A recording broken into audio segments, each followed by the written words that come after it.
How to Make Someone Disappear Without Asking Them to Leave by Leena Sonowal, July 28, 2026. Why We Stop Calling It Bullying When the Bullies Become Adults. Image. A group of women in traditional Indian dress sit closely together in an informal circle. One sings into a microphone while another plays a hand drum and others clap, talk, and smile.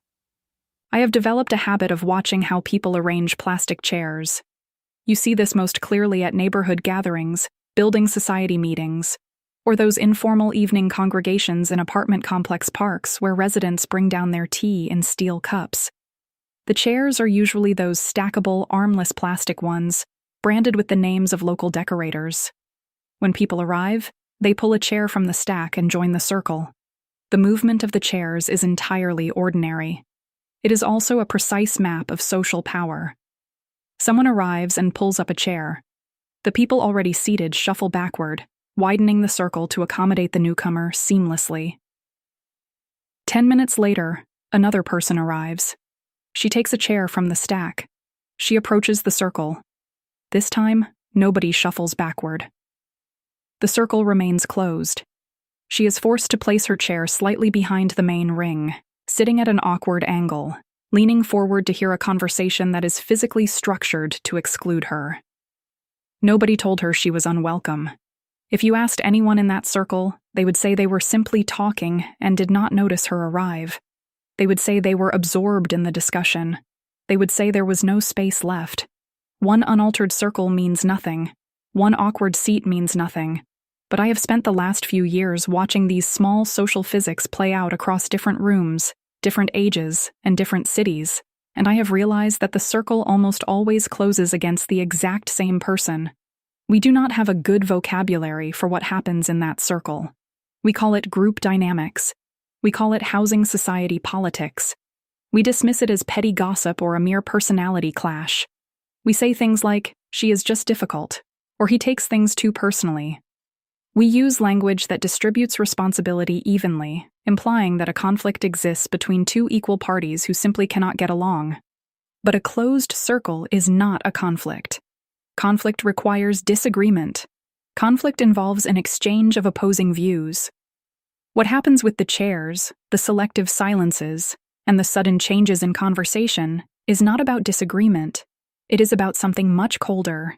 It is about a group of adults systematically deciding that another adult no longer possesses the right to belong.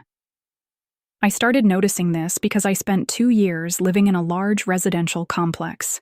It was a place populated entirely by educated, affluent professionals. We had a residential welfare association, a book club, a gardening committee, and about 14 different WhatsApp groups divided by block, interest, and gender. There was a woman in my block named Mira. She was in her late 30s, single, and worked in banking. She was direct, sometimes impatient, but generally helpful. For the first few months, she was part of the standard social rotation.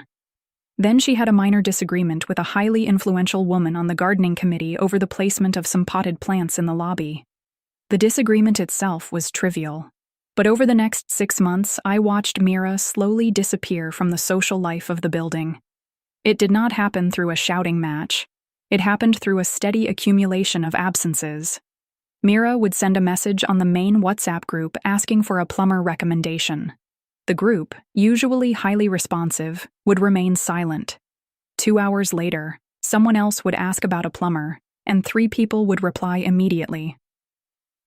When Mira attended the monthly association meetings, she would begin a sentence and someone would interrupt her. Not angrily, just smoothly, as if she had not been speaking at all. When the meeting ended and everyone clustered into small groups to drink coffee, Mira would find herself standing alone, holding a paper cup. If she approached a group, the conversation would subtly shift to a private joke or a past event she had not attended, rendering her a spectator. Eventually, she stopped coming to the meetings. When her absence was noted, the influential woman from the gardening committee smiled sympathetically and said, "Mira always isolates herself. She is so sensitive. It is really hard to be friends with her." I sat there and listened to this revision of history. I knew it was a revision. I had watched the isolation being manufactured. Yet, looking around the room, I saw other intelligent, capable women nodding in agreement. They accepted the story because accepting the story was easier than acknowledging that they had participated in a quiet, organized cruelty. It is incredibly difficult to explain this phenomenon to someone who has not experienced it. If Mira complained, she would sound paranoid. How do you prove that people deliberately did not reply to a text message? People are busy. People forget. How do you prove that an interruption is a strategy of erasure? People interrupt each other constantly.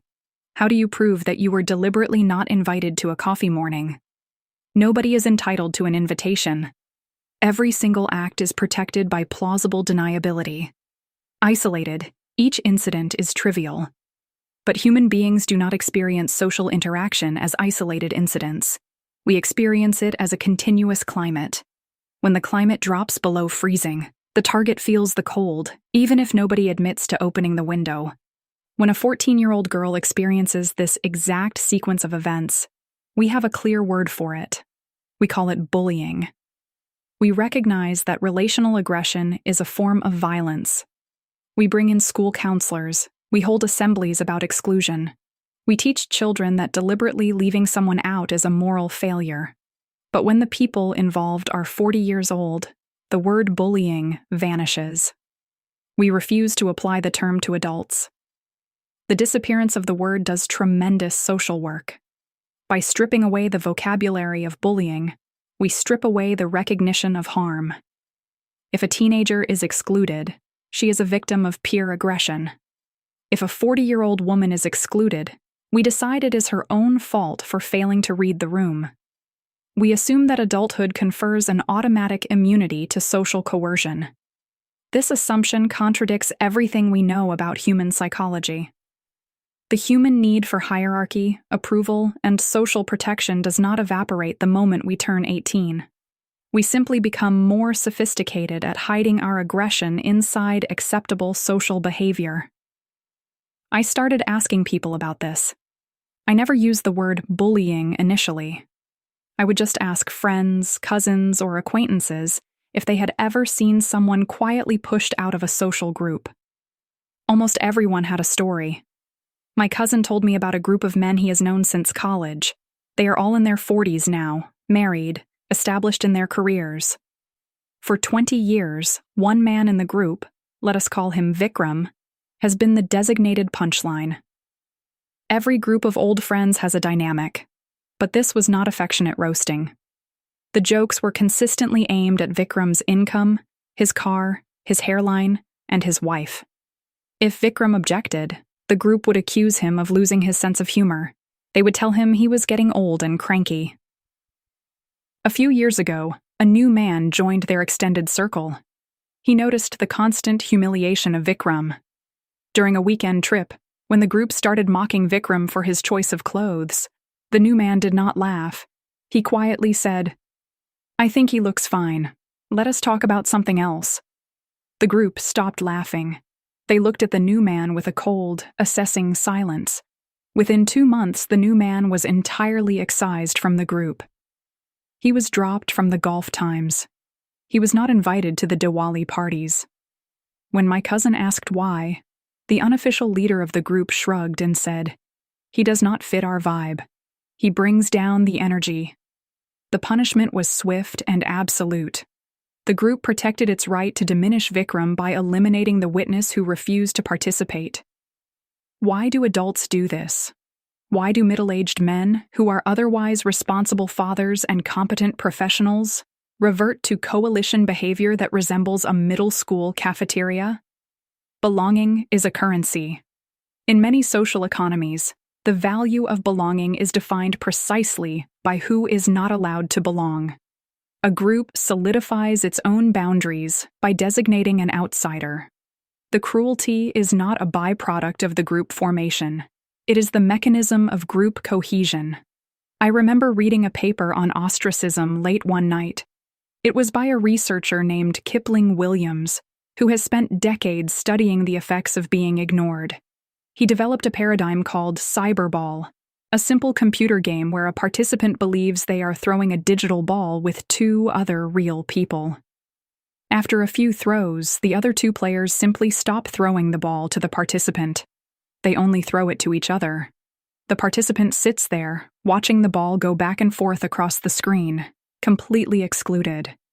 The research shows that this mild digital exclusion activates the same regions in the human brain that register physical pain. The anterior cingulate cortex does not distinguish between a broken bone and a severed social connection. To the brain, social rejection is a threat to survival. I read that study and thought about Mira standing alone with her paper cup. I thought about the man who was excluded from the golf games. I thought about how deeply terrifying social death is, even when our physical survival is entirely secure. We are a species that survived by staying in the tribe. Banishment was historically a death sentence. Our nervous systems have not updated to realize that we can survive perfectly well without the approval of the Building Association Gardening Committee. This terror of exclusion explains why bystanders remain silent. I must confess my own cowardice here. I am writing this as an observer, but I have also been a participant. A few years ago, I attended a family wedding in Delhi. My extended family is large, loud, and governed by complex hierarchies of respect and wealth. There is an aunt in our family, a widow who lives alone. For as long as I can remember, she has been the designated difficult person. At the wedding, the older women were sitting in a circle, stringing marigolds and talking. The aunt walked into the room. Instantly, the volume of the conversation dropped. A tight, polite smile appeared on the faces of my mother and her sisters. The aunt sat down and tried to join the conversation. She made a comment about the caterer. One of my older cousins looked at her, smiled thinly, and turned completely in the opposite direction to ask me a question about my job. It was a flawless execution of social erasure. The aunt fell silent. She sat there for 10 minutes, pretending to be interested in the marigolds, and then quietly left the room. As soon as she was gone, the room relaxed. Someone made a joke about her outdated sorry. Everyone laughed. I laughed too. I did not think her sorry was funny. I did not dislike my aunt. But I laughed because the pressure to harmonize with the room was overwhelming. Refusing to laugh would have introduced friction. Defending her would have drawn the collective gaze toward me. I traded my moral clarity for a comfortable seat in the circle. I am not proud of this, but recognizing my own compliance made me understand how adult cruelty sustains itself. It does not require a room full of malicious people. It only requires one person to initiate the exclusion and several decent people to prioritize their own comfort over someone else's dignity. We tell ourselves stories to justify our silence. We say things like, "I am just staying out of it." We frame our cowardice as neutrality. But in a situation of asymmetrical power, neutrality always favors the person controlling the room. Sometimes we go further than neutrality. We adopt the judgments of the aggressor so we do not have to feel guilty about our complicity. If I can convince myself that my aunt truly is difficult, demanding, and impossible to please, then ignoring her becomes a reasonable boundary rather than an act of cruelty. This is where the concept of a boundary is often weaponized. Over the last decade, therapeutic language has leaked into everyday conversation. We talk constantly about toxic people, protecting our peace, and setting boundaries. These are vital concepts, but they are also perfect camouflage for relational aggression. I have seen people systematically isolate a colleague or a neighbor, destroy their reputation through whispering campaigns, and then claim they are simply setting boundaries for their own mental health. They frame their aggression as self-care. How do you argue against someone who says they are protecting their peace? You cannot. The language of therapy provides a moral license for exclusion. It allows the aggressor to play the victim. This brings us to the most lethal mechanism of adult bullying, the control of reputation. A reputation is a strange thing. It is the version of you that exists in the minds of other people. You carry it, but you do not entirely own it. When you become the target of targeted social aggression, the first thing the aggressor does is take control of your reputation. They do this through gossip, but it is rarely obvious, malicious gossip. Adult gossip is often disguised as concern. Consider a kiddie party group in South Mumbai. A woman in her 40s, let us call her Anjali, decides she wants to push another woman, Pooja, out of their social circle. Anjali does not announce that she hates Pooja. That would make Anjali look petty. Instead, Anjali calls a few mutual friends. She lowers her voice. She says, "I am really worried about Pooja lately. Have you noticed how erratic she is being? She snapped at me yesterday for no reason. I think she is going through something, but it is becoming very exhausting to be around her. I just do not have the energy for her drama right now." Notice the brilliance of this maneuver. Anjali has positioned herself as a compassionate, concerned friend who is simply too exhausted by Pooja's imaginary instability. She has planted the idea that Pooja is erratic. The next time Pooja attends a lunch, the other women watch her through the lens of Anjali's concern. If Pooja is quiet, she is being moody. If Pooja is loud, she is being erratic. If Pooja asks why people are acting strangely, she is creating drama. Confirmation bias takes over. The group begins to see only the behaviors that confirm the rumor. Pooja is now trapped. This is the peculiar helplessness of entering a room where several people already possess a version of you that you did not create. If Pooja finds out about the whispers and gets angry, her anger is cited as proof of her instability. "Look how aggressive she is," Anjali will say.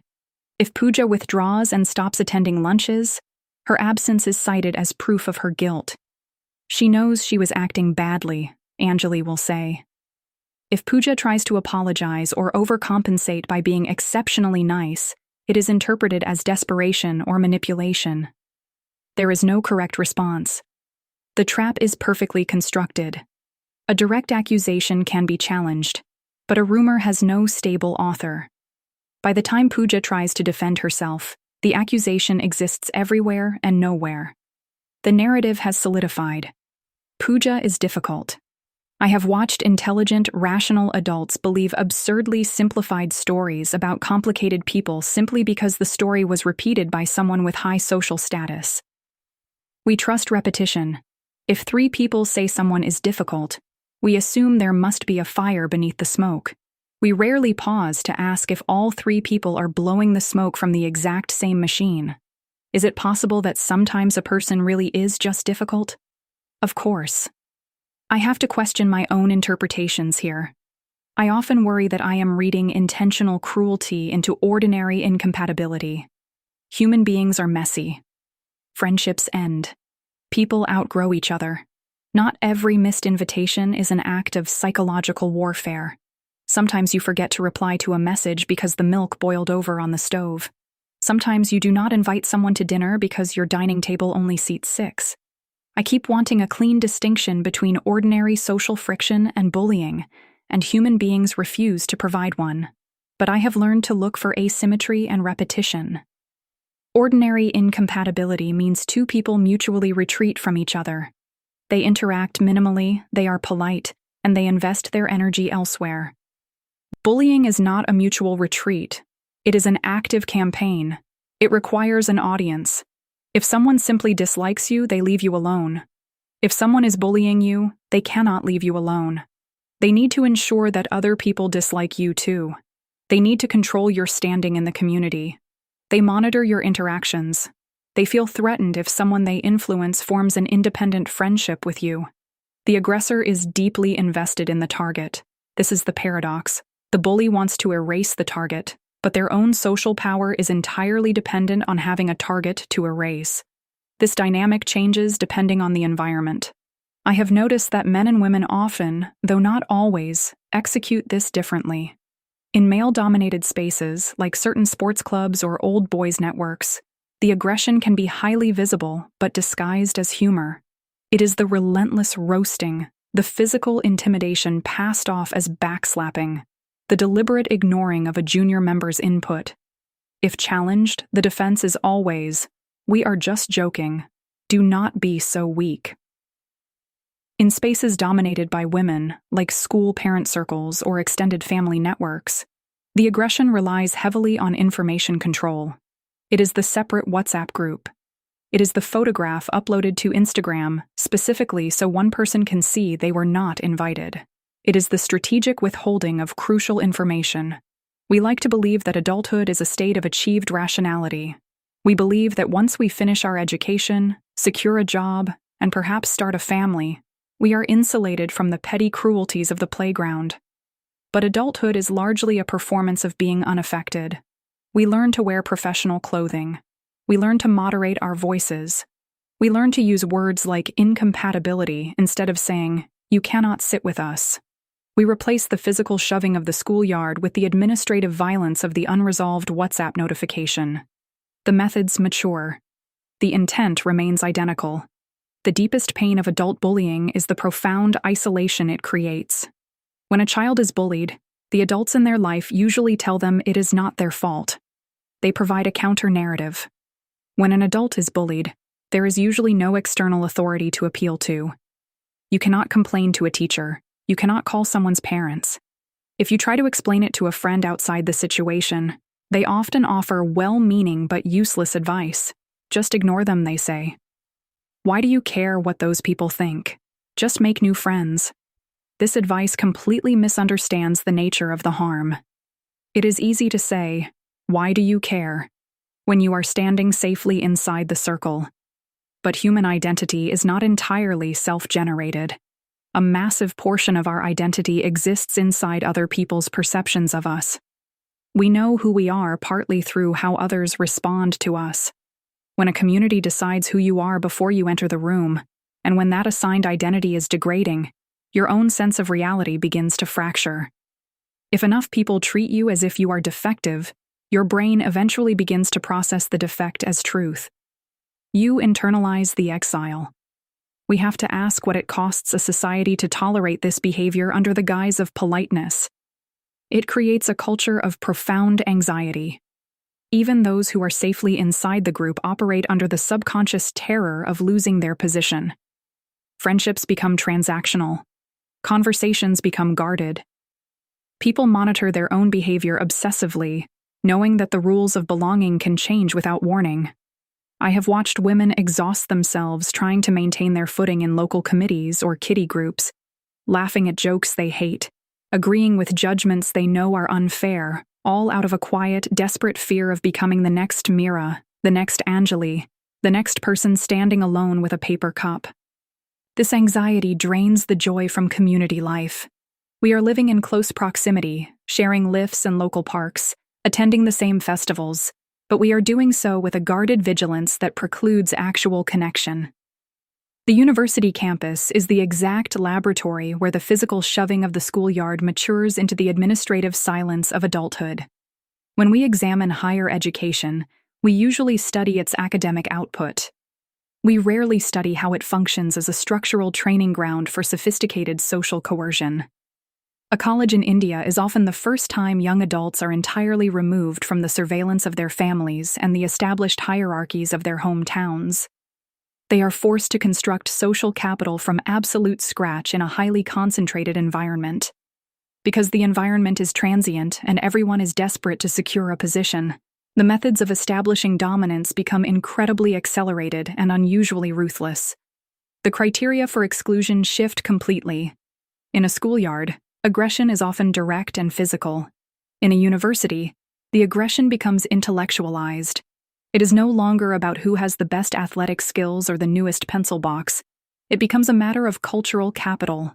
When students from Tier 2 cities or rural backgrounds arrive at universities in Delhi, Pune, or Chennai, they encounter an environment where belonging is guarded by invisible linguistic and cultural tests.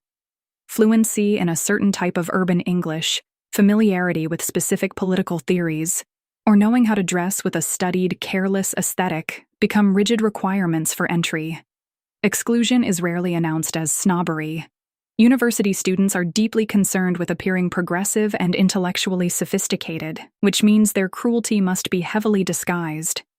They do not say they are mocking someone for their provincial accent or their lack of exposure. Instead, they use the vocabulary of compatibility and intellectual rigor. They decide that a particular student simply lacks the right energy. They label someone as lacking awareness. They complain that conversing with a certain peer is exhausting because their worldview is too narrow. This is where the moral licensing of adult bullying is perfected. The dominant groups convince themselves that they are not excluding a vulnerable peer out of malice. They are simply maintaining the intellectual standards of their circle. They transform a deliberate social freeze into a matter of cultural preference. You can observe this operating spatially across any campus. The university is a grid of intense territorial claims. Look at the seminar rooms during a free period. Look at the steps of the central library. Look at the tables in the canteen. These spaces are governed by unspoken, ironclad laws of access. A student who has been quietly marked as socially irrelevant will enter the canteen and realize that the empty chair at a table of classmates is not actually available to them. Nobody will put a hand over the chair and tell them to leave. Instead, if the targeted student sits down, the entire table will enact a flawless performance of collective disinterest. Eye contact will be withheld. The conversation will shift to an inside joke, a party from the previous weekend, or a movie the newcomer has not seen. The physical space is granted, but the social space is entirely denied. The student is allowed to eat their lunch at the table, but they are made to understand that they are entirely invisible. This method is brilliantly effective because it leaves no evidence. A professor walking past sees a group of students sharing a table.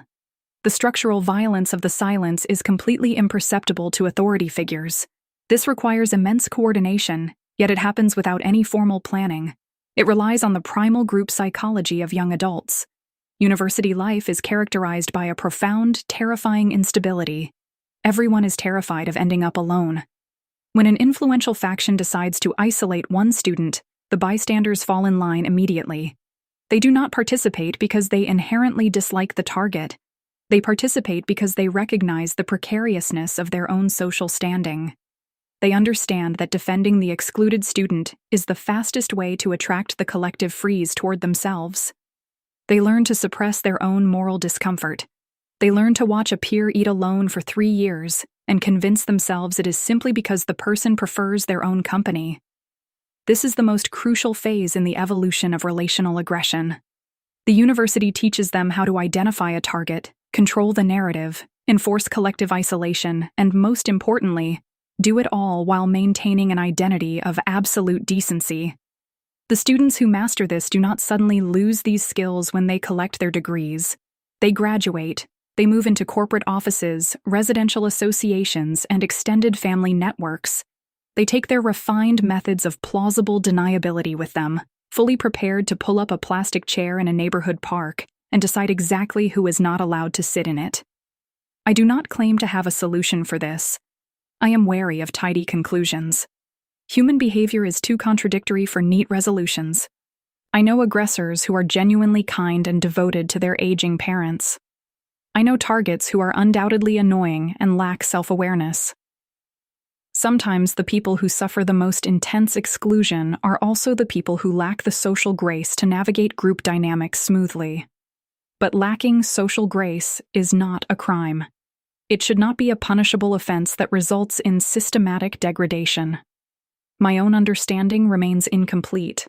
I still catch myself making snap judgments about people based on rumors. I still occasionally smile politely when someone makes a cutting remark about an absent friend, lacking the energy to disrupt the peace of the room. Intelligence and observation do not cure us of our flaws. They only make us more aware of them. We convince ourselves that we have outgrown the playground, believing that our adult exclusions are based on logic, boundaries, or mere compatibility. We replace the visible hostility of childhood with the quiet administration of silence. We do not need to tell anyone they are unwanted. We simply need to selectively look away, trusting that the group will look away with us. This is the realization I keep returning to. The people who participate in this quiet violence are rarely monsters. They are usually just ordinary people deeply invested in the safety of the circle, heavily reliant on the comfort of consensus, and quietly terrified of what happens outside it. My phone vibrates on the coffee table. It is a notification from the main Housing Society WhatsApp group. A woman named Kavita has sent a message asking if anyone knows a reliable carpenter. Kavita has been the subject of a relentless campaign of polite erasure for the past few months. Nothing dramatic has happened to her. She simply disagreed with the wrong person about visitor parking spaces in March, and since then, her presence has become a social liability. I watch the screen. 10 minutes pass. Nobody replies. An hour later, the influential woman from the gardening committee sends a message to the exact same group.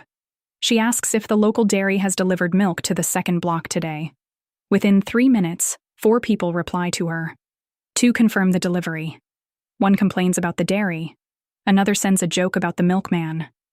Kavita's request for a carpenter is smoothly buried under the chatter, unacknowledged, rendered entirely invisible. I sit in my living room listening to the faint click of the ceiling fan.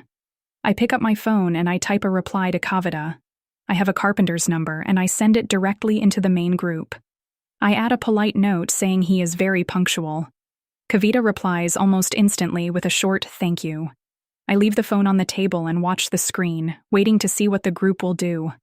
I wonder if this small intervention will break the freeze, if the sudden visibility of Kavita will shame anyone else into acknowledging her, or if the conversation will finally normalize. 5 minutes later, the screen lights up again. Someone posts a picture of a stray dog sleeping near the security gate. The influential woman replies with a laughing emoji. Another neighbor asks what the dog is called. The conversation flows on, lively and immediate. It steps cleanly over Kavita and me without missing a single beat. The group has not collapsed. Nobody has been confronted. They have simply adjusted their collective gaze, moving forward in complete agreement, performing the continuous and effortless work of not noticing. This has been an Ask Who Casts audio conversion. If you would like your own private feed of audio conversions of any blog posts you would like to listen to, you can sign up for Ask Who Casts Pro at app.askwhocasts.com, where you can give any post the multi-voiced podcast treatment into your own podcast feed. Thanks for listening.